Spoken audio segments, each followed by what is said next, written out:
Hey guys, what's up? We have another video today.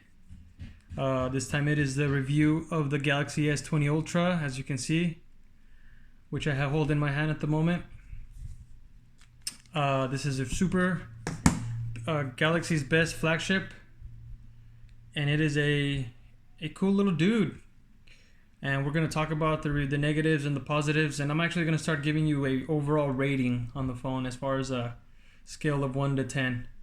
So, see ya in a little bit. So here it is, guys. This is it. The S20 Ultra, the flagship from Samsung, $1,400 plus tax, of course. And this is Samsung Galaxy's best at the moment. And it is a cool phone, honestly. I actually overall think it's a really cool phone. I've used it quite a bit now, for about a week and a half or so, and it's been a good chilling phone. So let me just start off with what I always start off with, and it is the negatives. First negative I want to talk about, probably the most negative thing that I've noticed on this phone, it's just that hole punch. I can't get over that hole punch. I'm going to talk about that hole punch until the day I die, I think, because it's just something that in any flagship I'm not going to get used to. I don't want to get used to it. It looks like a big giant June bug in the side of your TV. And I don't like that. It's going to get in the way. For me, I watch movies. I can't ignore it. I'd rather have a bezel. I'd rather have two bezels. I'd rather have, in actuality, what I would rather have is what the OnePlus 7 has. That is absolute perfection as far as aesthetically screen goes. And that's the pinnacle of what screen should be. Hole punches, you know what? They're getting better, but I think I think eventually the cameras will be under the screen, and I think the screen will go over it somehow, and you won't be able to see a hole punch, and you can still use the camera. I think that's the way we're moving at the moment. Motorized cameras, though, I understand, mechanically speaking, they can go pretty bad. So, anyways, that's my first gripe, the most negative thing. Another thing is like the lack of selection in colors. They only got two selections, this bland gray and a cool black. I would have rather had the black. I like really cool, sleek colors. Simple, easy, nice, pretty. I think it looks luxury when it's on all black. This gray, it's bland. It's not hideous by any means, but it's not really awesome either. It's just kind of middle of the road, playing it safe. You know what I mean? Like if you're dating a girl that's not that good looking, because you're playing it safe. She might not look great, but she does the job. She's not ugly either. Another thing, we got the speed. Speed-wise, it's not that fast, honestly. I have frozen... it's frozen on me probably about 10 times now in this last week and a half. I'm not sure what Samsung is doing over there. Like I've said before, I think just the interface that they have on this is just such a big wear on the RAM that it doesn't really push it. It's like carrying a big fat gut while you're trying to work out and trying to go fast. You got to get rid of it. You know, you got to surgically remove that thing, man. You got to go back to Google. I use a launcher, and even with the launcher, whenever I'm running stuff, like I've said it before, I'm downloading movies on Messenger and watching YouTube at the same time, and I think every single time I've done that, it's frozen on me and restarted. So yeah, you gotta keep that in mind. 12 gigs of RAM, I don't know, man, not that great. Another thing we have is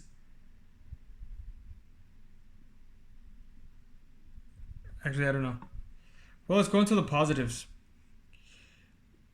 One of the biggest positives, my favorite thing about this phone, battery life. Battery life. I run it at 1080p, 120 hertz, and it is great on battery. It is much better than my Red Magic 5G, which I have on the other side. I am running it on 5G, actually. Right now I don't have a SIM card in it because my Red Magic is my daily driver. It's been so for the last few days, a couple of days. But yeah, this thing on 5G, the battery's still pretty good, even on the 5G. On the OnePlus 7T, the battery was draining super fast. On the LG V60, it was pretty hard on it. I don't know if it's because this is the global variant, which maybe just that makes a difference somehow, some way. It doesn't drain the battery as much with the 5G, but battery life is amazing. I really, really, really like the battery life. I would say it's right around what the LG V60 gets. Like either right at it, maybe a little bit less, but it's right at that same size battery. You know, I would assume that the LG V60 would have a better battery because it has a 60 hertz display. This one having the 120 hertz, it's keeping up there. It's pretty good. I love that. I love the battery. Another thing that I really, really enjoy, especially from having my Red Magic 5G, is the camera. Camera is awesome. I took some pictures today when I went on a run at a really cool park we have nearby. And the pictures just came out beautiful. The details just popping.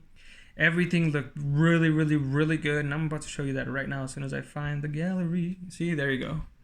Oh, can you see that? It's kind of hard to tell, obviously, but in real life, it looks amazing. These pictures, the detail in the grass, you can just really see that detail. You can see the little waves on the water, the reflection right there. That's just something that, oh, and then look at the glare from the sun. It's just beautiful. This tree right here, this is a wide angle picture. We got a zoomed in one. Beautiful, beautiful detail. Great color capture. We got the time lapse on that one.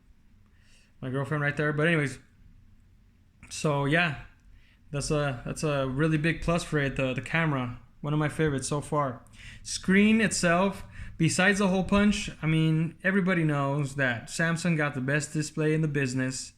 They have the amazing Super AMOLED stuff, and I mean, for some reason, I don't know what it is, but the colors, the sharpness, it looks beautiful. They just really, really, really do a great job with the detail on these displays. They really know what they're doing. They've been mastering their craft since their first Galaxy S, and it's been amazing. And this one is no exception. In fact, absolutely, I think it's 100 times better than any other phone that I've had so far. Maybe not 100 times, but it's much, much better.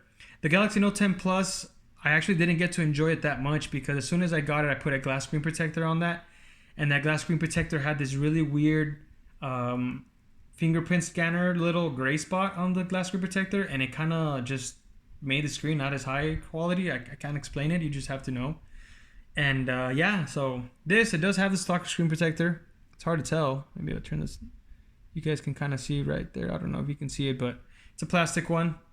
It's a, generic crappy one, but so yeah, and you can still enjoy the screen really, really, really well. Another thing that I really like is the size and the way it feels. It feels premium, it feels heavy, it just feels expensive when you hold it in your hand.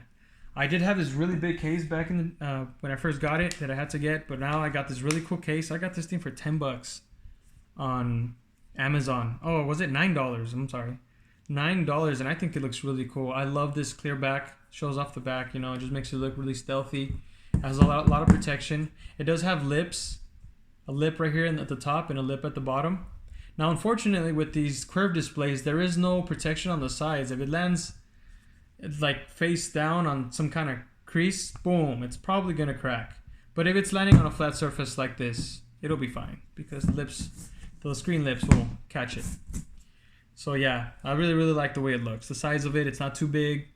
As I've compared it before with my Red Magic 5G, they're actually the exact same size, even with the case. And this case is very minimalistic on this Red Magic 5G. It hugs it really, really tightly. The Red Magic 5G is actually a tiny bit wider. And even though this part looks thicker, it's kind of a deception, but if you actually measure them and feel them in your hand, that's just because of the lip, I think. They're both right around the same thickness. It's hard to tell, I know, but can you kind of see there? Yeah. So yeah, so I mean, 6.65 inch display, 6.9. Granted, you do have the hole punch, but it just looks cool, feels cool. It's to me, it's not too big. My hands are a little bit above average, I would say, and one-handed usability. I can sometimes text with one hand. I can reach all the way over here. Obviously, reaching over to the corner is not going to happen, but I love the way it feels. I love the size itself. The speakers are really good, honestly. Not nearly as good as the Red Magic 5G, but better than a lot of other phones I've actually had. Better than OnePlus's. Not by a lot, I might say, but they are better. If we kind of let's look at some generic music, so we don't get copyrighted. Obviously, I only have like 50 subscribers, which is awesome. Thank you guys. But they sound really good.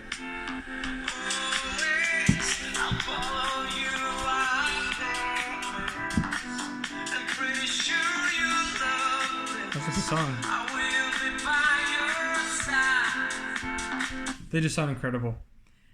I mean, nowadays, I think any phone you buy that's a flagship, I think they really stepped up their speaker system on everything. And even though it's not front firing on the lower part, which a lot of phones are opting for now, see that grill that shoots out this way. It still sounds good. When you do cover it here with your finger, you can definitely tell that it subsidizes the sound, but it's good. It does its job. So it's good. I mean, overall, I would say, let's see. If I was gonna rate a phone, I haven't had a phone that's a 10. The highest rated phone that I've had so far, just overall interface, battery life, camera, display, looks, and I think here in a few, I'm gonna probably start rating each individual category as I get better at this review stuff. But overall, this thing, I would give it a solid 8.9. And the only reason why it's so low is the price. I think that because for the price, it's not as premium as you should be. I think for $1,400, this phone should be right around a 9.5. I'm sorry, but OnePlus 7T Pro McLaren Edition, I would give that a 9.5. Probably the highest rated phone that I've ever had. I loved it. The screen was amazing. The front camera was great. I love the full-size display. I love the rear camera. I think the software updates on this was good. The speed was amazing. The interface was incredible. So, the battery was probably its lowest point, but it did have the 30-watt charger, which helped that category. But I'm going to start doing some category stuff. But yeah, 8.9 out of 10. If you want to know what to scale, the Red Magic 5G, I would give this probably a 9.3 out of 10. It's a great phone, one of my favorite phones of all time. Battery's not bad. It's not good either, but it's not bad. But yeah, just to scale. So yeah, that's my opinion on this Samsung Galaxy S20 Ultra 5G. If you have any questions, let me know. I am probably gonna sell this pretty soon, and I'm gonna end up buying another McLaren because I missed that phone, as you guys can tell. So yeah, let me know what y'all think. Have a great day, and God bless you all.